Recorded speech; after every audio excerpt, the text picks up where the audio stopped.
Hello everyone, welcome to नाइटिक्वेटर। I hope you all are doing great. आज के video में हम कवर करेंगे important core topic arithmetic unit and उसके की सब कंपोनेंट जैसे कि accumulator, MDR, MAR, register, adder.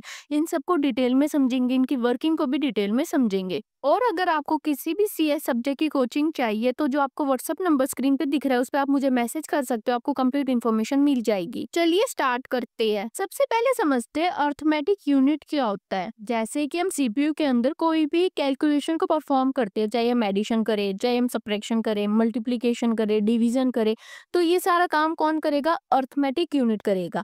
Arithmetic unit एक इम्पॉर्टेंट पार्ट होता है किसका? अर्थमेटिक लॉजिकल यूनिट का। जैसे कि ये जो यूनिट होती है अर्थमेटिक यूनिट, वो कंट्रोल यूनिट, रजिस्टर जैसे कि एक्यूमुलेटर, एमडीआर के साथ मिलकर काम करती है ताकि ऑपरेशन फास्टली और एक्यूरेटली हम परफॉर्म कर पाए। ठीक है, अब जो अर्थमेटिक यूनिट होती है ना, ये बाइनरी डेटा पे काम करेगी, चाहे वो साइंड हो चाहे वो अनसाइंड हो, मतलब किसी के ऊपर भी वो काम कर सकती है। रजिस्टर के साथ काम करके fast and temporary storage provide करती है और कैरी, जीरो या साइन जैसे फ्लैग को भी अपडेट करके स्टेटस को रिपोर्ट करती है।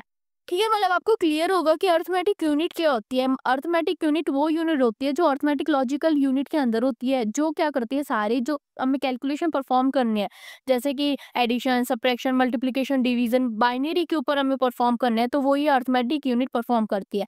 चाहे हम इसको अगर डेसिमल नंबर भी देते हैं ना, तो वो पहले बाइनरी में कन्वर्ट होता है, फिर बाइनरी के ऊपर हम ऑपरेशंस को परफॉर्म करेंगे। अब डिस्कस करते हैं मेजर सब components of arithmetic unit. Arithmetic unit के अंदर कुछ की कंपोनेंट्स होते हैं जो कंप्यूटेशन को मैनेज करते हैं, जैसे कि accumulator, memory data register, memory address register, general purpose register, adder या अर्थमेटिक सर्किट। अब सारों को डिटेल में समझते हैं। एक छोटी सी रिक्वेस्ट है, सब्सक्राइब करना मत भूलना। सबसे पहले समझते हैं एक्यूमुलेटर। एक्यूमुलेटर एक स्पेशल रजिस्टर है जो अर्थमेटिक एंड लॉजिकल ऑपरेशन की इंटरमीडिएट रिजल्ट को स्टोर करेगा।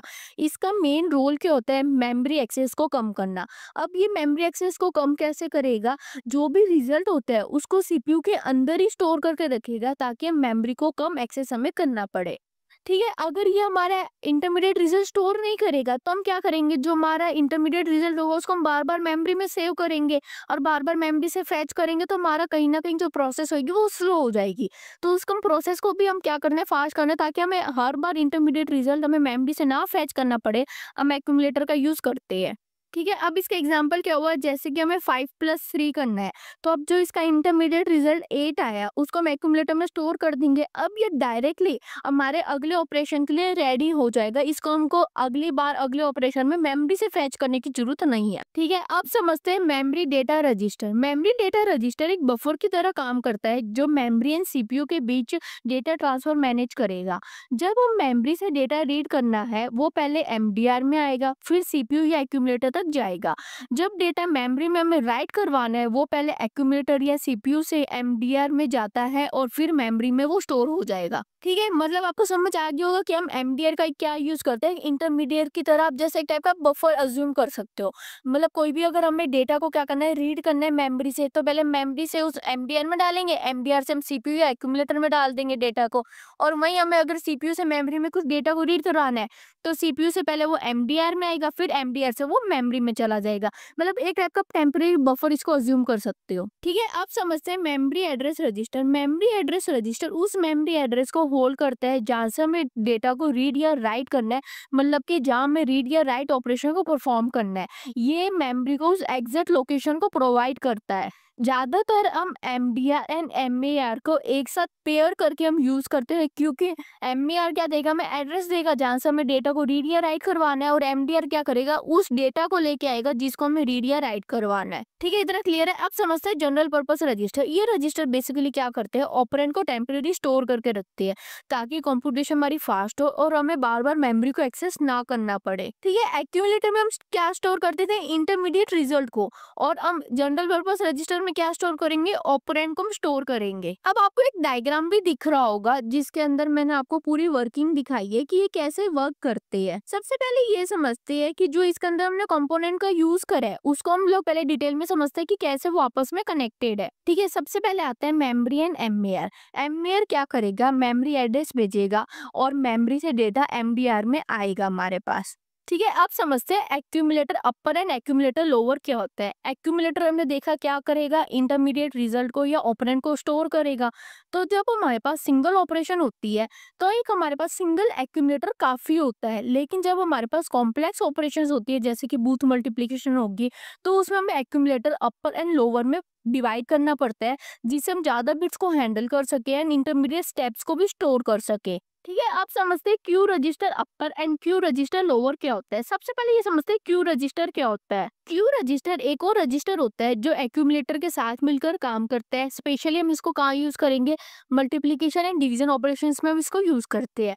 क्यू को भी हम दो पार्ट में डिवाइड करते हैं, upper part and the lower part. अब इसको हम क्यू डिवाइड करते हैं ताकि हम एक्स्ट्रा ऑपरेंड या पार्शियल रिजल्ट को टेम्परेरी स्टोर कर सके। जैसे ही हमें अगर नेक्स्ट कैलकुलेशन में इनकी यूज है तो नेक्स्ट कैलकुलेशन हमारी स्मूथली परफॉर्म हो पाए। ठीक है, आप समझते हैं एडर को। एडर बेसिकली क्या होता है, एक्चुअली अर्थमेटिक लॉजिक होता है जो बाइनरी नंबर को ऐड करते हैं।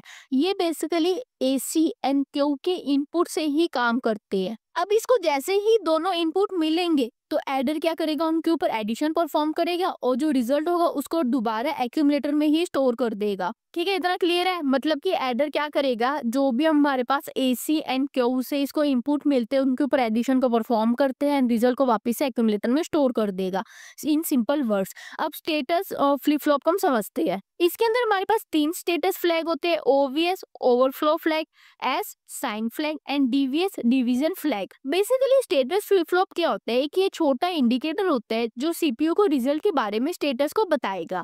अब ओवीएफ जो था ओवरफ्लो फ्लैग, अगर रिजल्ट रेंज से बाहर चला गया तो ओवरफ्लो डिटेक्ट हो जाएगा। साइन फ्लैग में अगर रिजल्ट पॉजिटिव है नेगेटिव है वो हमें दिखाना है तो उसके लिए हम साइन फ्लैग का यूज कर लेते हैं। ठीक है, और डीवीएफ क्या हुआ, जब कोई भी हमें डिवीजन ऑपरेशन को परफॉर्म करना है तो उसको हम ट्रैक कर सके, उसके लिए हम डिवीजन फ्लैग का यूज करते हैं। अब इनकी वर्किंग को हम डिटेल में समझते हैं। एक एग्जांपल के थ्रू हम इसकी वर्किंग को समझेंगे ताकि आपको बहुत अच्छे से क्लियर हो जाएगी कि कैसे डेटा हमारा फ्लो करता है। ठीक है, इसकी हम वर्किंग कैसे समझेंगे, हमने केस लिए कि हम एडिशन करने हैं 5 एंड 7 का, उसके थ्रू हम इसकी पूरी वर्किंग को समझते हैं कि हर स्टेप कैसे फ्लो करेगा। अब सबसे पहला स्टेप क्या है, इनपुट फ्लो है, मतलब डेटा की फेचिंग कर रहे हैं हम। सीपीयू के पास एक इंस्ट्रक्शन रिसीव होती है कि जैसे मान लीजिए हमें ऐड करना है 5 एंड 7 को। 5 को मेमोरी से फेच करके एमडीआर में लाया जाएगा एंड एमडीआर से डेटा ट्रांसफर होगा एक्यूमुलेटर में। अब एक्यूमुलेटर में हमारे पास डेटा है 5। अब 7 को मेमोरी से फेच करके एमडीआर में लाया जाएगा एंड एमडीआर से वो डेटा हमारे पास किस में आएगा, क्यू में आ जाएगा एंड क्यू में हमारे पास डेटा क्या आ जाएगा, 7 आ गया। तो अब मौके पे हमारे पास जो एक्यूमुलेटर में क्या डेटा है 5 एंड क्यू में हमारे पास क्या डेटा है 7। आपको डायग्राम से भी दिख रहा होगा कि एमडीआर जो है वो मेमोरी से कनेक्टेड है एंड एक्यूमुलेटर एंड क्यू जो है हमारे किससे कनेक्टेड है, एमडीआर से कनेक्टेड है। ठीक है, अब क्या करेंगे, जो भी हमारे पास इनपुट है एक्यूमुलेटर एंड क्यू को उसमें हम किस में डाल देंगे, एडर में डाल देंगे। वो आपको डायग्राम से दिख रहा होगा कि एक्यूमुलेटर एंड क्यू भी किससे कनेक्टेड है, एडर से कनेक्टेड है। अब एडर क्या करेगा, सबसे पहले तो उन जो इनपुट को बाइनरी में कन्वर्ट करेगा, फिर उनके ऊपर एडिशन को परफॉर्म कर देगा। अब जो रिजल्ट आया उसको वापस से एक्यूमुलेटर में हम क्या करेंगे, डाल देंगे। वो भी आपको डायग्राम में दिख रहा होगा कि एडर को हमने वापस से एक्यूमुलेटर से कनेक्ट कर दिया है। ठीक है, अब जब ऑपरेशन कंप्लीट हो गया तो सीपीयू कुछ स्पेशल फ्लैग को चेक करेगा जैसे कि ओवीएफ ओवरफ्लो फ्लैग को। अगर रिजल्ट नॉर्मल साइज से बड़ा है तो हमारे पास ओवरफ्लो फ्लैग क्या होगी, 1 हो जाएगी। ओवरफ्लो फ्लैग क्या होती है, बेसिकली जैसे सपोज करो कि हमने एक ऐसा एडर लगा रखा है जो 2 बिट को ही ऐड कर सकते हैं, मतलब कि हाफ एडर हमारे पास है। अब उसके अंदर हमारे पास अगर नंबर 99 तक आए तो वो ऐड हो जाएगा। अगर 100 होगा तो वो हमारे पास जो एक बिट होगी वो क्या होगी, ओवरफ्लो में आ जाएगी। उस टाइम हमारा ओवरफ्लो फ्लैग क्या होगा, 1 सेट हो जाएगा। फिर साथ में ये क्या चेक करेगा, साइन बिट को। अगर हमारा रिजल्ट नेगेटिव है तो हमारी साइन बिट 1 हो जाएगी, अदरवाइज हमारा अगर रिजल्ट पॉजिटिव है तो हमारी साइन बिट 0 हो जाएगी। ठीक है, अब ये डीवीएफ को भी चेक करेगा। जब डिवीजन ऑपरेशन परफॉर्म होता है तो डीवीएफ चेक करते हैं कि डिवीजन वैलिड है या नहीं है। ठीक है, अब नेक्स्ट स्टेप क्या आ गया, आउटपुट या फर्दर ऑपरेशन। जो भी रिजल्ट हमारे एक्यूमुलेटर में है, अब सीपीयू उस रिजल्ट को या तो मेमोरी में स्टोर कर सकता है या नेक्स्ट इंस्ट्रक्शन के लिए यूज कर सकता है। सीपीयू के कंट्रोल यूनिट की हेल्प से अगला अगला स्टेप डिसाइड होता है कि हमें उस रिजल्ट को स्टोर करना है, प्रिंट करना है या अगले इंस्ट्रक्शन में यूज करना है। ठीक है, ये तो था अगर जब हमें किसी भी नंबर को एडिशन परफॉर्म करना है। अगर अब हमें उसके ऊपर मल्टीप्लिकेशन या डिवीजन परफॉर्म करना है तो कैसे वर्किंग होगी वो समझते हैं। जब मल्टीप्लिकेशन या डिवीजन करते हैं तो उस time accumulator and Q register दोनों का रोल और भी इंपॉर्टेंट हो जाता है। इसके अंदर हम एक्यूमुलेटर को दो पार्ट में डिवाइड कर देंगे, कौन से थे, अपर एंड लोअर। सेम हम क्यू को भी दो पार्ट में डिवाइड कर देंगे, अपर एंड लोअर पार्ट में। ठीक है, इनको डिवाइड क्यों करते हैं, ताकि हम जो बड़े रिजल्ट होते हैं या इंटरमीडिएट स्टेप्स होते हैं उनको हम स्टोर कर सके। इसके अंदर जो कैलकुलेशन होती है वो मल्टीपल साइकिल्स में हम करते हैं और हर साइकिल में हम एक्यूमुलेटर एंड क्यू को अपडेट करते हुए जाएंगे। जो हमारा फाइनल रिजल्ट होता है वो एक्यूमुलेटर एंड क्यू का कंबाइंड रिजल्ट मिलेगा हमें। ठीक है, इतना क्लियर है। तो दोस्तों ये था आज का लेक्चर। आज के लेक्चर में हमने देखा अरिथमेटिक यूनिट क्या होते हैं, उसके कुछ मेजर कंपोनेंट्स को भी हमने डिस्कस करा एंड उनकी वर्किंग को हमने केसेस के थ्रू डिटेल में समझा। और अगर आपको किसी भी सीए सब्जेक्ट की कोचिंग चाहिए तो जो आपको व्हाट्सएप नंबर स्क्रीन पे दिख रहा है उस पे आप मुझे मैसेज कर सकते हो, आपको कंप्लीट इन्फॉर्मेशन मिल जाएगी। Don't forget to like share and subscribe to Net Educator. मिलते हैं नेक्स्ट वीडियो में, बाय।